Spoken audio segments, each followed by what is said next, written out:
I pulled up to my son-in-law's place just to see how he was doing, but there it was. My wife's midnight blue BMW parked right by his front gate, the same car that was supposed to be sitting safely in our driveway at home. My stomach dropped as alarm bells started ringing in my head.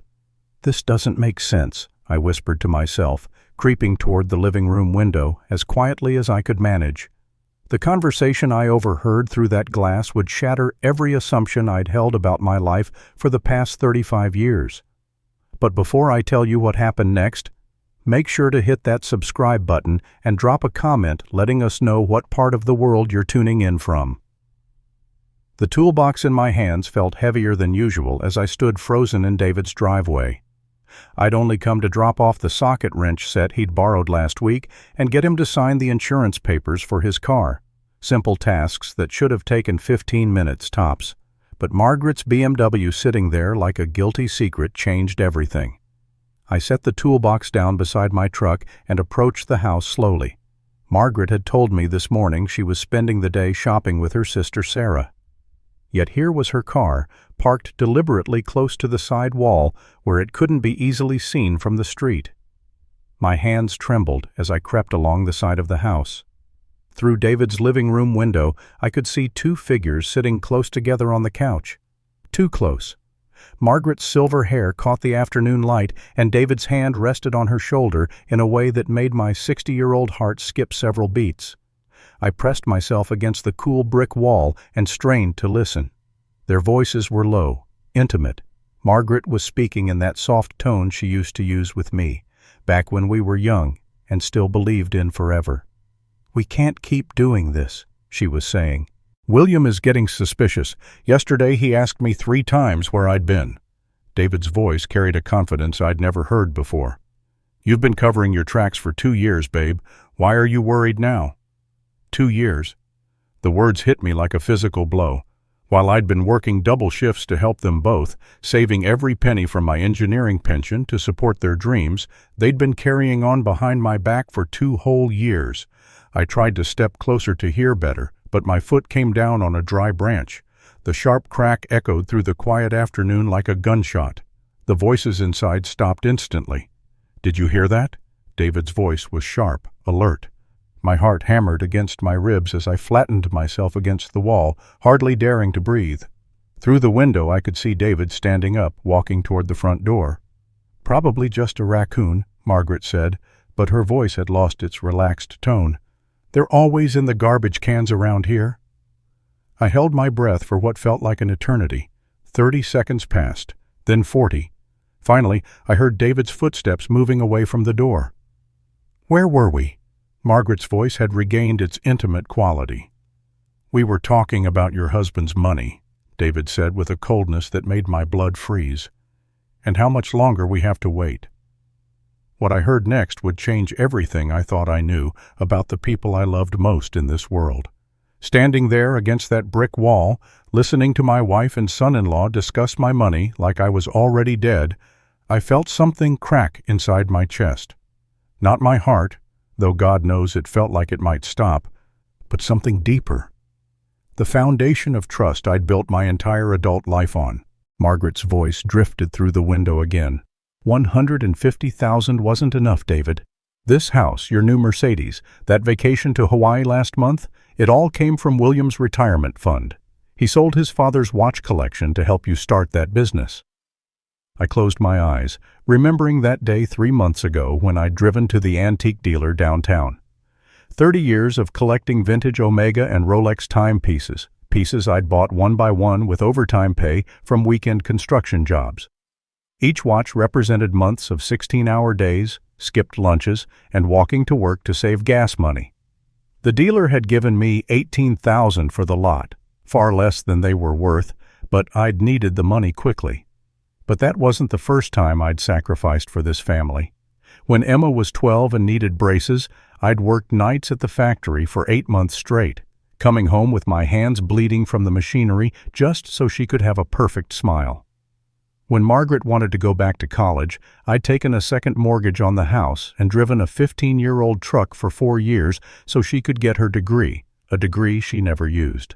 "Your husband is too trusting," David replied with a laugh that made my skin crawl. He actually believed I needed business capital. The man handed over $150,000 based on a handshake and a sob story. "He's always been like that," Margaret said, and the tenderness in her voice felt like acid on an open wound. "Remember when Emma was little and needed that heart surgery?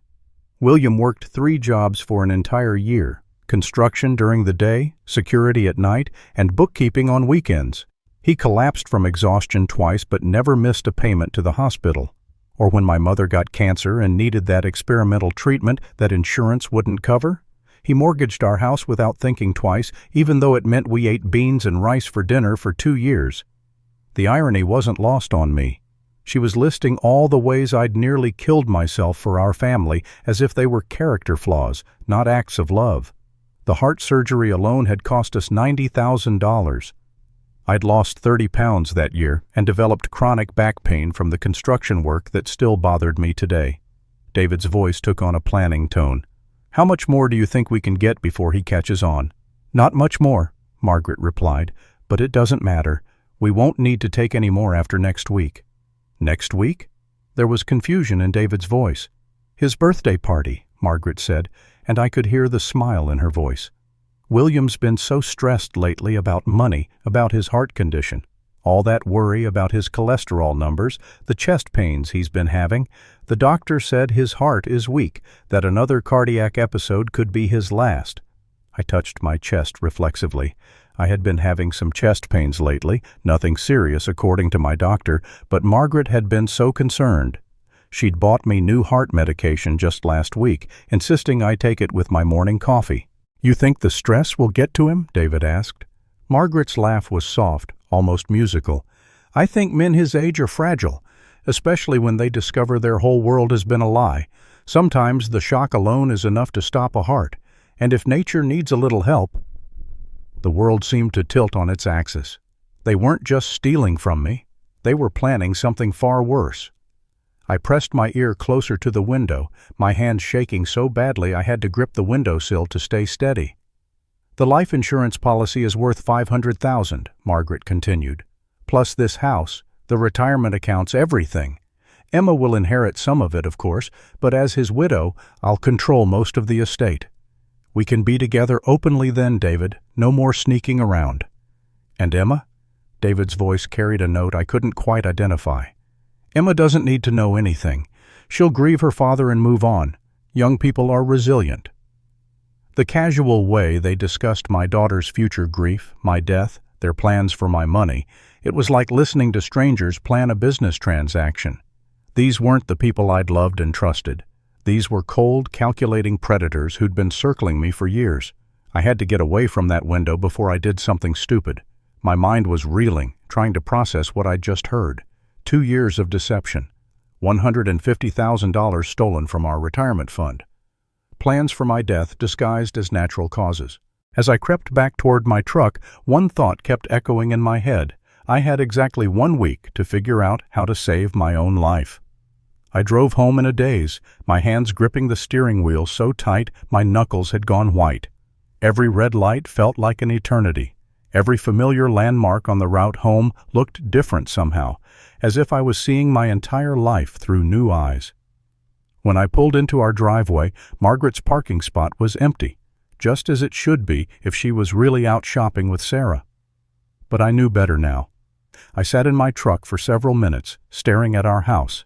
The house I'd worked 3 jobs to buy 28 years ago. The house where Emma had taken her first steps, where Margaret and I had slow danced in the kitchen on our 10th anniversary. Now it felt like a crime scene. Inside, I moved through our home like a detective, seeing everything with fresh clarity. The coffee maker on the kitchen counter where Margaret had been so thoughtfully preparing my morning coffee lately. The small brown pill bottle on the bathroom counter, my new heart medication that she'd insisted I needed. I picked up my phone and called my old friend Jake Morrison. We'd served together in the Army 40 years ago, and he'd gone into private investigation after his discharge. If anyone could help me figure out how deep this betrayal went, it was Jake. "William, what's got you calling on a Thursday afternoon?" Jake's gravelly voice was exactly what I needed to hear. "Jake, I need your help, professionally." I kept my voice low, even though I was alone in the house. "I think my wife is stealing from me, and maybe planning something worse." There was a pause. "How sure are you?" "Sure enough to risk looking like a paranoid old fool if I'm wrong." "I'll be right over." While I waited for Jake, I did something I'd never done in 35 years of marriage. I went through Margaret's things. Her purse was in our bedroom, and inside I found credit card statements I'd never seen, dinner receipts from expensive restaurants I'd never been to, hotel charges from the Marriott downtown, always for single nights. But then I found something that made my blood run cold. Hidden in a zippered compartment was a small plastic bag containing what looked like white pills. The label read digoxin, heart medication, but these weren't from any pharmacy I recognized. There was also a handwritten note. Insurance adjuster confirmed. Natural death. No autopsy required if under doctor's care. The dates went back 2 years. Every receipt was another knife in my chest, but this evidence of premeditation was something else entirely. I kept searching and found a life insurance policy I'd never seen before. It was in Margaret's name only, with me as the insured party, for an additional $200,000. My signature was on it, but I'd never signed any such document. The date was from 6 months ago. Jake arrived within the hour, looking exactly like what he was, a weathered ex-soldier turned private investigator, gray beard, sharp eyes, and a way of moving quietly despite his size. "Show me what you've got," he said without preamble. I handed him the receipts, the pills, the forged insurance policy, told him about the missing money from our retirement account, described what I'd overheard at David's house. Jake's expression grew darker with each piece of evidence. "William," he said finally, examining the pills with a magnifying glass, "these aren't standard digoxin tablets. Someone's been crushing and recompacting them with additional compounds. This isn't just about stealing your money or having an affair. This is a systematic plan to kill you that's been in motion for months." "William," he said finally, "this isn't just infidelity and theft. If they're talking about your death being convenient and your wife is controlling your medication, you think they're trying to kill me?" It wasn't a question. "I think we need to find out fast." Over the next 3 hours, Jake worked with the efficiency of someone who'd done this many times before. He set up a small camera disguised as a smoke detector in our kitchen. He showed me how to access our bank records online and taught me to screenshot everything. He also gave me a listening device to hide in Margaret's car the next time she was home. "Look at this," Jake said, pointing to our joint account on his laptop screen. 47 transfers to an account in David's name over the past 18 months. Always under $10,000 to avoid banking alerts. Total damage, $127,000. The number hit me like a physical blow. It was even worse than I'd thought. "There's more," Jake continued, scrolling through transaction records. "This account shows regular payments to something called Sterling Medical Supply. But there's also a payment to Hartwell Document Services. They specialize in, let's call it, creative paperwork." My blood ran cold. "You mean like forging signatures?" "Among other things. William, I think your wife has been planning this for much longer than 2 years. This is sophisticated. Multiple insurance policies, modified medications, forged documents. This isn't a crime of passion. This is premeditated murder with a very detailed exit strategy." Jake's phone buzzed. He glanced at it, and his expression changed. "It's getting late. Your wife will be home soon. I need to go, but I'm leaving you with a few things." He handed me a small device that looked like a pen. "Audio recorder, button on the side. Use it if you ever feel unsafe." Next came a different phone, a cheap flip model. "Burner phone. My number's programmed in. Call me if anything feels wrong, day or night." "What do I do about the birthday party?" I asked. "They're planning something for next week." Jake's smile was grim. "We're going to let them plan it, but we're going to be ready for them." After Jake left, I sat in my recliner and tried to process everything. The monitoring software would track Margaret's movements and communications. The bank records would show the full extent of their theft. The camera would record any attempts to tamper with my food or medication. For the first time since this nightmare began, I felt like I had some control back. Margaret came home an hour later, arms full of shopping bags, her face bright with the kind of happiness I hadn't seen in months. She kissed my cheek and asked about my day, playing the part of the loving wife with an expertise that made my stomach turn. "I picked up your prescription refill," she said, pulling a small brown bottle from her purse. "The pharmacist said to make sure you take it with food. I'll make you some nice coffee in the morning to help wash it down." I smiled and thanked her, all while the recording device in my shirt pocket captured every word. That night, lying in bed next to the woman who'd shared my life for 35 years, I stared at the ceiling and planned my next move. They thought they were hunting a helpless old man. They had no idea they'd awakened something much more dangerous. Tomorrow, I will start fighting back. The next morning, I watched Margaret prepare my coffee with the kind of attention I'd never paid before. Every movement seemed deliberate, calculated. She hummed softly as she worked, the same tune she used to sing to Emma when our daughter was small. The normalcy of it made my skin crawl. "Here you go, honey," she said, setting the steaming mug in front of me with a smile that would have fooled me completely just 48 hours ago. "Don't forget your medication." I palmed the recording device Jake had given me and pressed the button. "You know, Margaret, I've been thinking about cutting back on this heart medication. I feel fine, and the side effects are getting worse." Her smile flickered for just a moment. "William, you can't stop taking prescribed medication without talking to your doctor first." "What condition?" I asked mildly. "My last checkup showed normal blood pressure, good cholesterol levels." Margaret's hand tightened around her own coffee mug. "You've been having chest pains. You told me yourself." "Occasional heartburn," I corrected, "from all that rich food you've been making lately." I watched her face carefully. "Speaking of which, where did you get the recipe for that expensive steak dinner last week? It must have cost $80 worth of ingredients." I found it online." Her voice had lost some of its warmth. "You deserve nice things, William, after all you've done for this family." "All I've done," past tense, as if my contributions were already over. I drank the coffee anyway. Jake had given me something to counteract whatever she might be putting in it. But I made sure to grimace and complain about the bitter taste, watching as relief flashed across Margaret's features. After she left for her weekly book club, I drove to my lawyer's office.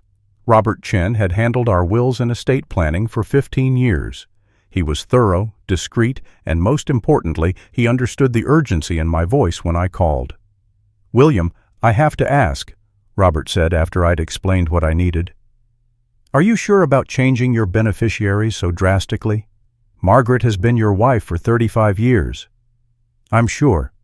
I slid the bank statements and receipts across his desk. "She's been stealing from our retirement accounts. This is documentation of $127,000 transferred without my knowledge or consent." Robert examined the papers with the methodical attention of someone who'd seen financial betrayal many times before. "This could constitute grounds for criminal charges." "Not yet," I said. "I need to understand the full scope first, but I want my assets protected. If something happens to me, I don't want Margaret to profit from it." We spent 2 hours restructuring everything. The life insurance policy that had listed Margaret as the primary beneficiary now named a trust fund for Emma, with a reputable bank as trustee. The house, our savings accounts, my pension, everything went into the same protected trust. Margaret would receive exactly $50,000, enough to start over, but nowhere near enough to fund the lifestyle she'd been planning with David. "There's something else," I told Robert as we finished. "I want to plan my own birthday party." Robert raised an eyebrow. "That's unusual." "Margaret's been planning a surprise party for next week. I think it might be more of a surprise than she realizes." After leaving the lawyer's office, I stopped by the bank and opened a new account in my name only. I transferred our remaining joint savings, about $30,000, into it. If Margaret was planning my demise for next week, she wouldn't have access to emergency funds to disappear afterward. Jake called while I was driving home. "I've got news about that medical supply company. Sterling Medical doesn't just sell equipment. They specialize in untraceable drug delivery systems. The kind used in hospice care, but also the kind that could be used to administer a fatal dose of medication without leaving obvious evidence." My hands tightened on the steering wheel. "What kind of drugs?" "Insulin, for one. A large dose in someone without diabetes could cause fatal hypoglycemia. Potassium chloride is another favorite. Stops the heart, looks like natural cardiac arrest. Both can be delivered through modified IV systems or even dissolved in food and drink if you know what you're doing. Jesus, there's more. I checked with some contacts at the library. Margaret's been using their computers twice a week for the past month, always clearing the browser history. But they have security cameras. She's been researching widows' inheritance laws and how quickly life insurance companies process claims for natural deaths. I pulled into my driveway and sat there for a moment, engine running. Margaret's car wasn't back yet, which meant I had time to implement the rest of my plan. Inside the house, I went to our bedroom and opened the safe where we kept important documents. Margaret knew the combination, but she didn't know about the false bottom Jake had helped me install yesterday. I placed copies of all the financial evidence, the new will, and a detailed letter explaining everything inside that hidden compartment. Then I did something that felt both strange and liberating. I packed a small bag with essentials and hid it in the garage. If I needed to disappear quickly after the birthday party, I'd be ready. My phone buzzed with a text from Emma. "Dad, Mom says you're having a birthday party next weekend. I'm so excited. David and I have a special surprise for you." The casual mention of David made my stomach clench. Did Emma know about the affair? Was she part of this? The thought was almost too painful to consider. I texted back, "Looking forward to it, sweetheart. Will there be many people there?" "Mom invited about 40 people. She said it's going to be at that fancy restaurant downtown. She wants to make sure everyone sees how much she loves you." 40 witnesses. Public venue. Margaret was planning whatever she intended to do in front of a crowd, which meant it had to look completely natural.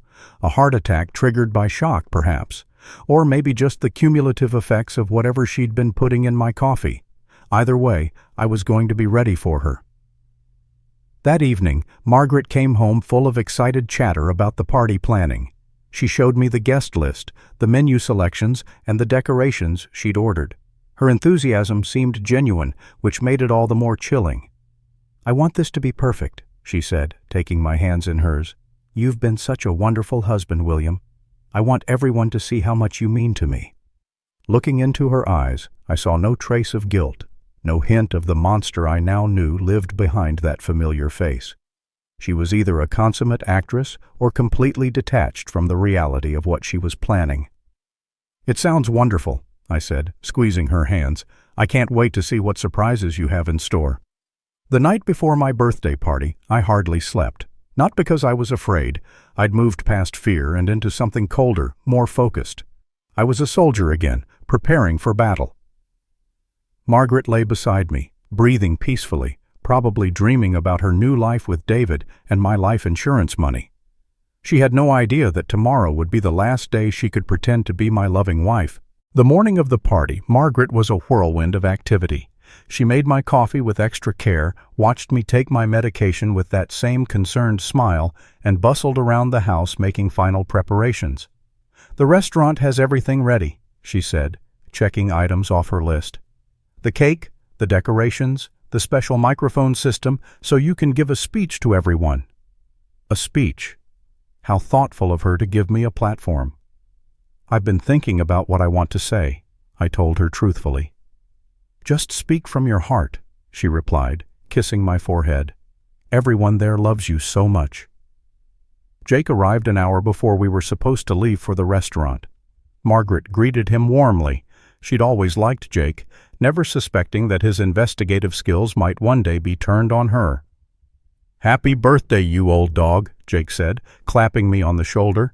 To Margaret, he added, "I brought some equipment to record William's speech. Figured Emma might want a copy for posterity." "How thoughtful," Margaret beamed. She had no idea Jake was setting up a wireless microphone system that would broadcast not just to his recording equipment, but to speakers he'd positioned throughout the restaurant. We arrived at Antonelli's, the upscale Italian place downtown where Margaret had booked the private dining room. The space was beautiful, decorated with balloons and photos from our 35 years together. Seeing those pictures of happier times might have made me sentimental once. Now they felt like evidence in a trial. The guests arrived in waves. Our neighbors, my former colleagues from the engineering firm, Margaret's book club friends, Emma and David. 43 people in total, all dressed up and ready to celebrate my 60th birthday. David looked nervous, I noticed. He kept checking his watch and glancing at Margaret. Emma seemed genuinely happy, hugging me tight and telling me how proud she was to be my daughter. "Dad, you look great," Emma said. "Relaxed, like you're finally free of all that stress you've been carrying." "I am," I told her honestly. "After tonight, I think everything will be much clearer." Margaret had seated herself at the head table, resplendent in a new blue dress that probably cost more than most people's monthly grocery budget. She raised her wine glass as the appetizers were served. "I want to say something before William gives his speech," she announced, her voice carrying that warm, loving tone she'd perfected over the years. 60 years ago, the world got a gift. My husband is the most generous, trusting, selfless man I've ever known. He's given everything he has to make sure his family is happy and secure." The crowd murmured appreciatively. Several people applauded. "William has always put others first," Margaret continued, "sometimes to his own detriment.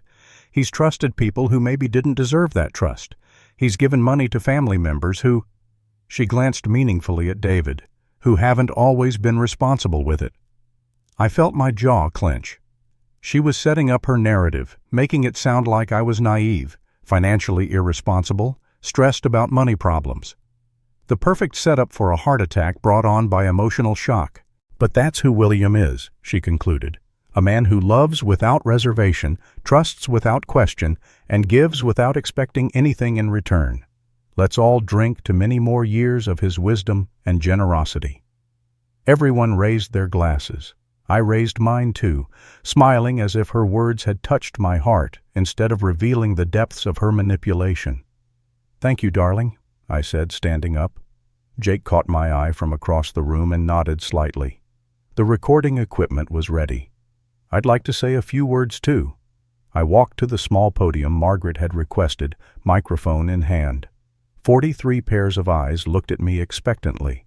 Many of these people had been at my wedding, had watched Emma grow up, had shared holidays and celebrations with us over the decades. They were about to witness the end of that story. 35 years ago, I began, my voice steady and clear, I made a promise to love, honor, and cherish Margaret in sickness and in health, for richer or poorer, until death do us part. I kept that promise every single day of our marriage. I paused, looking directly at Margaret. Her smile was radiant, confident. She thought she knew how this speech would end. I worked 16-hour days when Emma needed heart surgery. I gave up my engineering career advancement 3 times so I wouldn't have to relocate and disrupt Emma's education. I drove a truck that broke down every month for 8 years so Margaret could have a reliable car to get to her job. My voice grew stronger. I've never taken a vacation that cost more than $200. I've worn the same winter coat for 12 years. I haven't bought myself new clothes in 3 years because every spare dollar went to this family's needs and dreams. The room was completely silent now. Margaret's smile had frozen in place. I sold my father's tools to pay for Emma's college education, tools that had been in our family for 3 generations. I sold my vintage watch collection, 30 years of collecting, bought with overtime pay from weekend jobs, to help my son-in-law David start his business. I gestured toward David, whose face had gone pale. $150,000, given freely because I believed in family.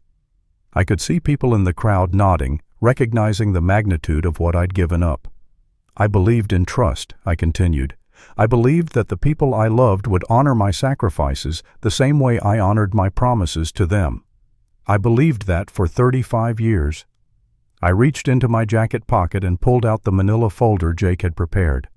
Until last Thursday, when I went to visit David and saw my wife's car parked in his driveway. When I heard them discussing how much longer they'd have to wait for me to die so they could be together. The silence in the room was deafening.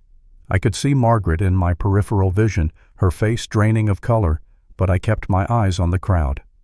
For 2 years, my wife and son-in-law have been having an affair. For 18 months, they've been systematically stealing from our retirement accounts. $127,000 transferred in small amounts to avoid detection. I opened the folder and held up the bank statements. I have documentation of every transaction." Someone gasped. I heard a chair scrape against the floor, but I didn't look to see who was moving. "But the affair and the theft weren't enough," I continued, my voice growing stronger, "because even after stealing everything I'd saved for our retirement, they realized they needed more. They needed my life insurance policy. They needed me dead." Now I did look at Margaret. She was gripping the edge of the table, her knuckles white, her mouth opening and closing like a fish out of water. "My wife has been researching untraceable methods of drug delivery. She's been slowly increasing the dosage of heart medication that I don't actually need, medication she bought from a medical supply company that specializes in equipment used for assisted suicide." I held up more papers. "I have her browser history, her purchase receipts, her text messages with David discussing the best time and place to trigger what they planned to make look like a natural heart attack." The crowd erupted. Voices raised in shock, anger, disbelief. Chairs scraped as people stood up. Someone shouted, "Call the police!" Margaret finally found her voice. "That's not true!" she screamed, standing up so fast her chair fell backward. "William, you're having some kind of breakdown. You're paranoid. You've been under so much stress." "Stress about money problems that you created," I cut her off. "Stress about health issues that you manufactured. Stress designed to make my eventual death look believable." David was on his feet now too, his face red. "This is insane! Margaret and I are just friends. You're making this up because you're jealous and suspicious." I smiled at him. It wasn't a pleasant smile. "Jake?" Jake Morrison stood up from his table in the back. "I'm a licensed private investigator. Over the past week, I've documented extensive evidence of adultery, financial fraud, and conspiracy to commit murder. The police already have copies of everything." That was when Margaret made her fatal mistake. Instead of continuing to deny everything, instead of sticking to her story about my paranoid breakdown, she turned on David with the fury of a woman whose perfect plan had just collapsed. "You idiot," she snarled at him. "I told you we should have waited longer. I told you he was getting suspicious." The room fell silent again. In her rage, Margaret had just confessed to everything. The moment those words left Margaret's lips, the room exploded into chaos. But Margaret wasn't finished destroying herself. The carefully constructed facade she'd maintained for 2 years crumbled completely, revealing the calculating predator underneath. 35 years I gave you," she screamed at me, her voice cracking with rage. 35 years of pretending to care about your boring engineering stories and your stupid watch collection." The crowd was transfixed. This wasn't the Margaret they knew, the gracious hostess, the devoted wife, the woman who volunteered at the church bake sale. This was someone else entirely. "I deserved better than this mediocre life," she continued, gesturing wildly at the restaurant around us. "David understands me. He makes me feel young again, attractive again. He doesn't lecture me about spending money on things that make me happy." David grabbed her arm, trying to quiet her, but Margaret was beyond rational thought. "Get off me!" she snapped at him. "This is your fault. If you hadn't been so impatient, if you hadn't pushed me to move faster—" "Margaret, shut up!" David hissed. But it was too late. Our neighbor, Mrs. Patterson, who'd known Margaret for 20 years, stood up slowly. "Margaret, are you saying you were planning to kill William?" "I wasn't going to kill him." Margaret's voice rose to a shriek. "He has a weak heart. The stress would have been natural. People his age die of heart attacks all the time." "By poisoning his medication," I said quietly. My voice carried easily in the stunned silence. "By increasing dosages of drugs, I don't need them until my heart can't handle it anymore." Margaret whirled on me, her face twisted with hatred. "You self-righteous bastard! You think you're so noble, so generous. You never asked me what I wanted. You just assumed I'd be grateful for your pathetic little sacrifices." She grabbed her wine glass and threw it at me. I ducked, and it shattered against the wall behind the podium. "You want to know about sacrifices?" she screamed. "I could have married Richard Hartley. He asked me first. He's worth millions now, but I chose you because I thought you'd amount to something." Someone from the crowd, my old colleague Tom Jenkins, spoke up angrily.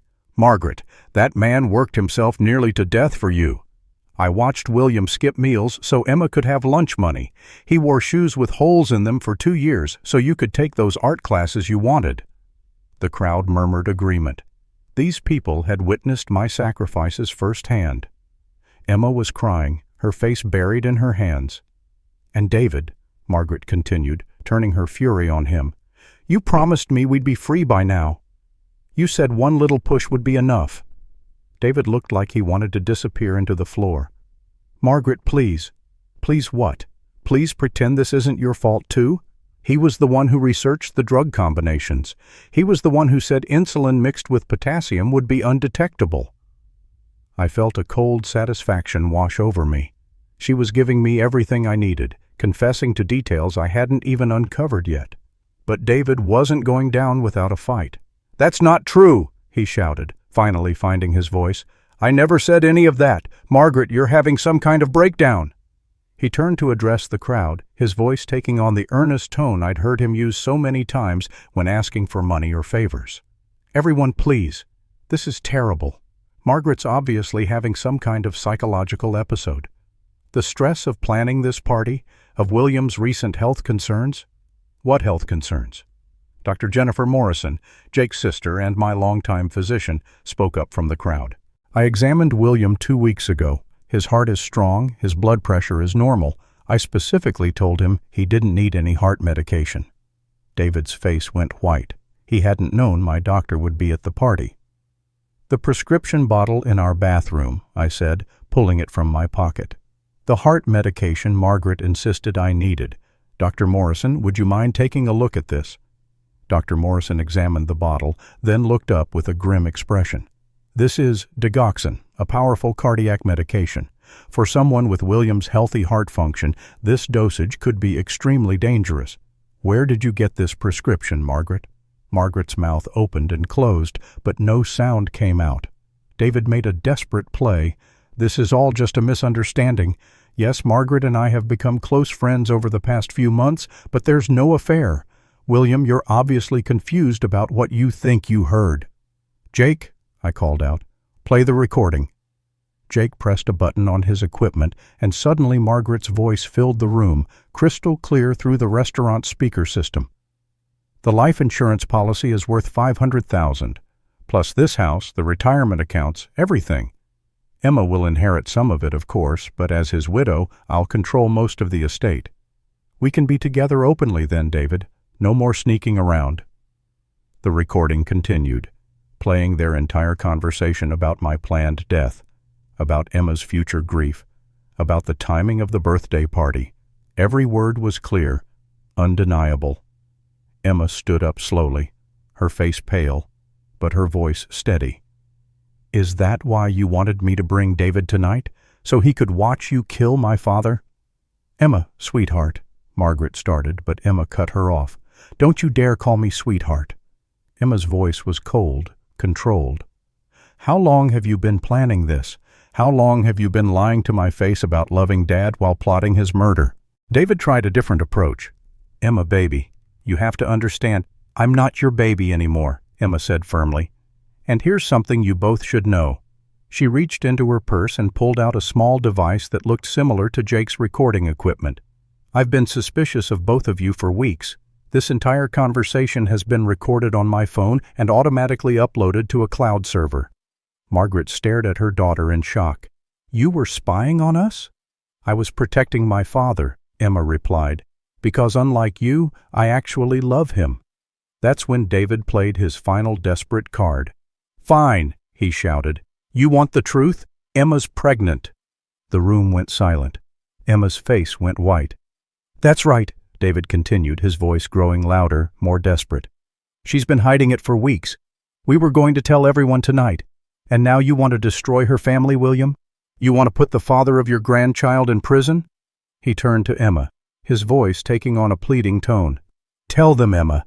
Tell them about the threats I've been getting. Tell them why I was so desperate." Emma stood frozen for a moment. Then she did something that surprised everyone in the room. She laughed. "You're right, David. You have been getting threats." She paused, looking around the room at all the shocked faces. "From me?" She looked directly at David, her voice clear and strong. 3 weeks ago, I hired a private investigator to follow you. I found out about your gambling debts, about the loan sharks you owe money to, about the second mortgage you took out on our house without telling me." The room erupted again. David lunged toward Emma, but Jake was faster, stepping between them with the authority of someone who'd handled violent situations before. "That's enough," Jake said quietly. "The police are already on their way. I suggest everyone stays calm until they arrive." Margaret made one last desperate attempt to control the narrative. She turned to the crowd, tears streaming down her face, her voice taking on the broken, pathetic tone of a victim. "Please, everyone. You have to understand, I never knew about David's debts. I thought he loved me. He used me, manipulated me into believing William was the problem." She pointed at David with shaking fingers. "He's the one who convinced me William would be better off dead. He said the insurance money would save us all." But the crowd had heard too much, seen too much. Margaret's performance was no longer believable. Our old neighbor, Mr. Kowalski, a man who'd shared backyard barbecues with us for 15 years, spoke for everyone when he said, "Margaret, you disgust me.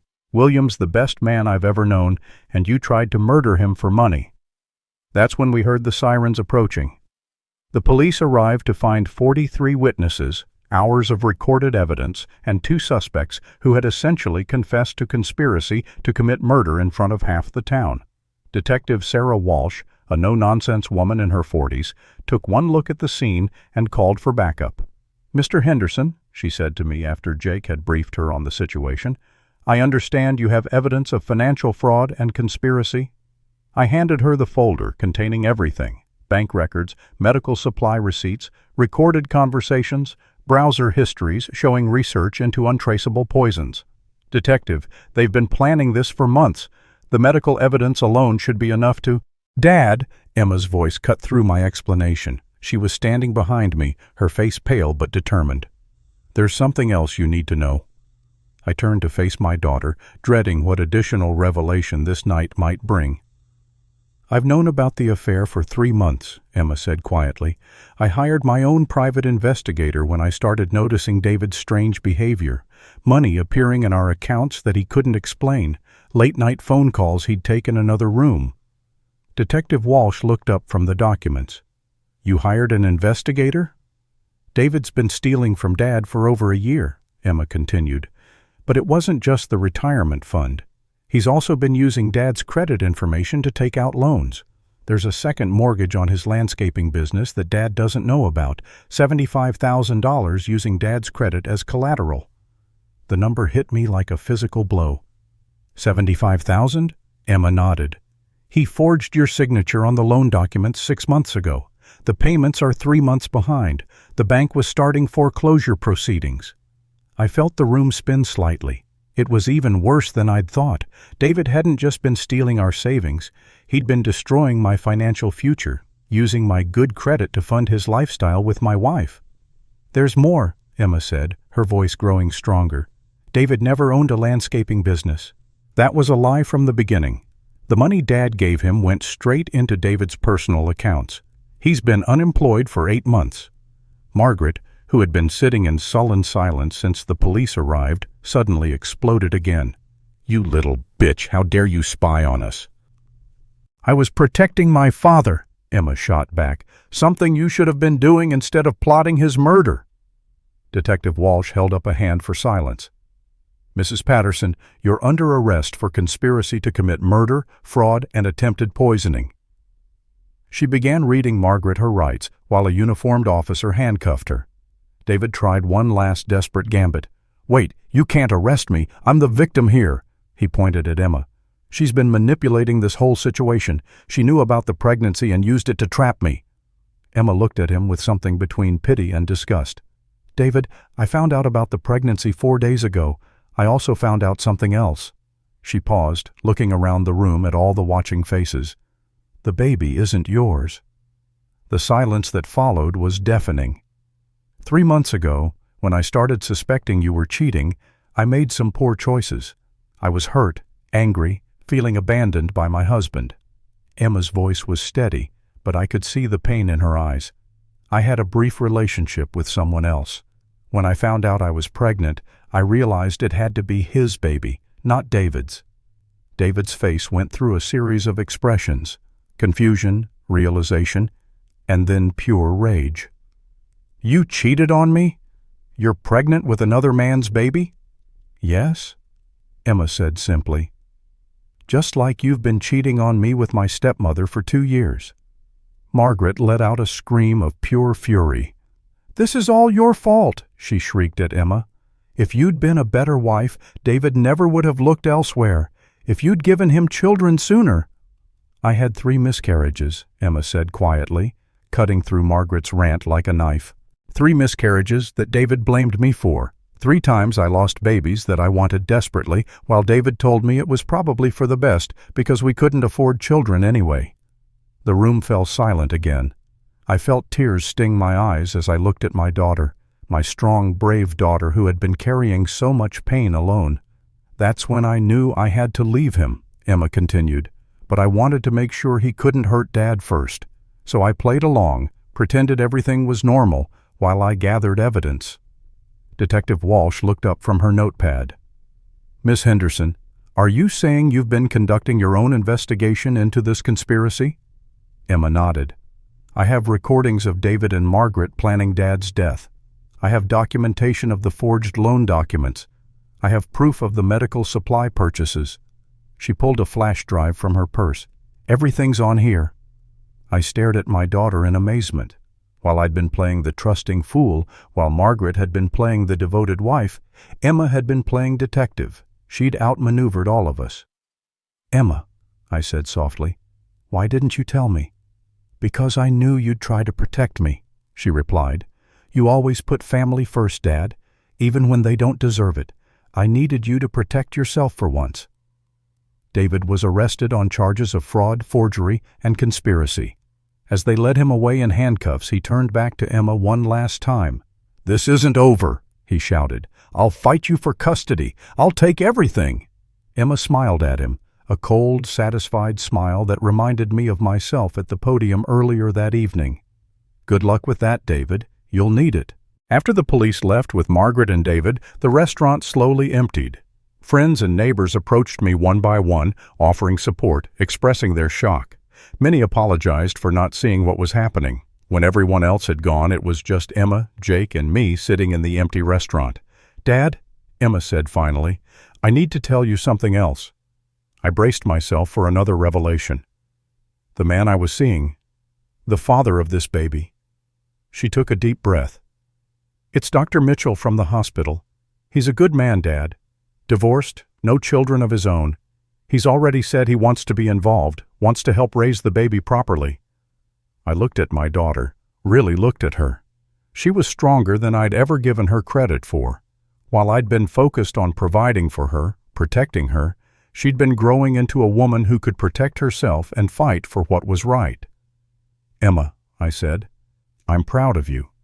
Not for the investigation, not for the evidence, though that was brilliant.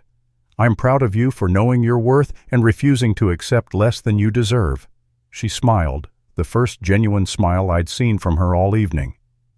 "I learned that from you, Dad. You taught me that love shouldn't come with a price tag and trust shouldn't be a weapon." Jake cleared his throat. "William, there's one more thing you should know. The investigation is far from over. With the evidence Emma collected and what we've uncovered, the district attorney is talking about additional charges: attempted murder, elder abuse, racketeering. Margaret and David are looking at serious prison time." I nodded, feeling a strange mixture of satisfaction and sadness. Justice would be served, but the life I'd built over 35 years was over. The marriage I'd believed in, the family I'd thought I understood, all of it had been an illusion. But as I looked at Emma, I realized something important. Not all of it had been a lie. My love for my daughter was real. Her love for me was real. And sometimes, that's enough to build a new foundation on. 6 months later, I was sitting in my new apartment, a small, comfortable place 3 blocks from Emma's house, when the phone rang. It was Robert Chen, my lawyer, calling with news I'd been expecting but still dreaded hearing. "The sentencing came through today, William," he said. "Margaret got 12 years for conspiracy to commit murder, fraud, and attempted poisoning. David got 15 years for the additional forgery and elder abuse charges." I set down my coffee cup and looked out the window at the small garden I'd started in the courtyard. 12 and 15 years. It seemed both too much and too little for what they'd tried to do. "What about the money?" I asked. "David's assets are being liquidated to pay restitution. The house he bought with your money, the car, everything. You'll recover about 60% of what was stolen, maybe more. The rest—" Robert paused. "Well, you can't get blood from a stone." After I hung up, I sat in the quiet of my new life and tried to feel something about Margaret's fate. Anger, satisfaction, relief, but mostly I just felt tired and oddly peaceful. The apartment was smaller than the house I'd shared with Margaret, but it was mine. Every piece of furniture, every picture on the wall, every book on the shelf represented a choice I'd made freely, without considering how it might affect someone who was secretly planning my death. Emma knocked on my door around 3 o'clock, as she did every Tuesday and Friday. She looked healthier now, more at peace than I'd seen her in years. The stress lines around her eyes had faded, and she carried herself with new confidence. "How are you doing, Dad?" Emma asked, settling into her chair. "I'm good," I said, and meant it. Really good. It was true. For the first time in years, I felt genuinely at peace. "I brought something for you," Emma said, smiling as she handed me a small wrapped package. I unwrapped it to find a beginner's guide to woodworking and a set of basic carving tools. "Thank you," I said, genuinely touched. "I've been thinking about starting a new hobby." "I thought you might like making things with your hands again," Emma said. "Like when you built my treehouse when I was little. Remember that?" I smiled at the memory. "You insisted it needed a drawbridge. And you built one that actually worked." Emma's eyes lit up with the memory. I felt so safe up there, like nothing bad could ever reach me. After she left, I sat down at my small kitchen table and opened the woodworking guide. Starting a new hobby at 60 felt strange, but then again, starting a new life at 60 felt strange too. I was learning that strange didn't necessarily mean bad. My phone buzzed with a text message. It was from Jake Morrison. "Saw the news about the sentencing. You doing okay?" I texted back, "Better than okay, free." That was the truth of it. For 35 years, I'd been living in a cage I hadn't even known existed. The doorbell rang, interrupting my thoughts. I opened it to find Mrs. Patterson from my old neighborhood holding a casserole dish. "William, I hope you don't mind me stopping by," she said. "I brought you some of that tuna casserole you always liked, and I wanted to apologize again for not seeing what Margaret was doing. Some of us neighbors have been talking, and we realized there were signs we should have noticed." "Helen," I said gently, taking the casserole, "you have nothing to apologize for. Margaret fooled everyone, including me. That's what made her dangerous." "How do you do it?" she asked. "How do you stay so calm about everything? After giving so much of yourself to people who betrayed you so completely, how are you not consumed with bitterness?" I invited her in for coffee and thought about her question while I prepared it. How did I stay calm? How had I moved from rage to acceptance to something approaching peace? "I think," I said finally, "it's because I realized that my sacrifices were never really about them. They were about who I chose to be. Every time I worked an extra shift, every time I gave up something I wanted so they could have something they needed, those choices made me into the man I wanted to be." Helen nodded thoughtfully. "But doesn't it hurt, knowing it was all for nothing?" "It wasn't for nothing," I replied firmly. Emma grew up knowing she was loved unconditionally. She learned what it means to put family first, even if she learned that lesson by watching her father make mistakes. And Margaret, well, Margaret had 35 years of security and devotion, even if she chose not to value it. Helen nodded thoughtfully. "And Emma? How is she handling everything?" "Emma is stronger than both Margaret and I ever gave her credit for," I replied. "She's building something beautiful from the wreckage of her marriage. She's teaching me that sometimes the best thing you can do for someone is let them see who you really are, not who you think they want you to be." After Helen left, I stood at my window and watched the sun set over my small garden. Tomorrow, Emma and Mark were coming over to help me start building the rocking chair for baby Grace. Next week, I was starting a woodworking class at the community center. Next month, I was planning a trip to visit my brother in Colorado, a trip Margaret had always found excuses to avoid. I was building a life based on what I wanted, not what someone else needed from me. It was a strange concept after so many years of defining myself through other people's expectations, but I was learning to like it. My phone rang one more time. Emma's name appeared on the screen. "Dad," she said when I answered, "I just wanted to say thank you." "For what?" "For showing me what real strength looks like. For proving that doing the right thing isn't always easy, but it's always worth it. For teaching me that love doesn't mean accepting betrayal, and kindness doesn't mean being weak." I felt that familiar tightness in my throat that came whenever my daughter said something that reminded me why all the sacrifices had been worth it. "Emma," I said, "you taught me something too. You taught me that family isn't about blood or marriage certificates. It's about the people who show up when things get hard, who fight for what's right, even when it costs them something. I love you, Dad. I love you too, sweetheart. More than you'll ever know." After I hung up, I sat in my chair and thought about the journey that had brought me here. 6 months ago, I'd been a man living a lie, married to a woman who was planning my death, trusting people who were systematically destroying everything I'd worked for. Tonight, I was free. Free to build the life I wanted, to love the people who deserved it, to say no to demands that didn't serve anyone's real interests. Sometimes the best thing that can happen to you is having your whole world fall apart, because only then do you get the chance to build something better from the pieces. I picked up my woodworking guide and started planning a small bookshelf for Emma's new apartment. She was rebuilding her life from scratch, just like I was rebuilding mine.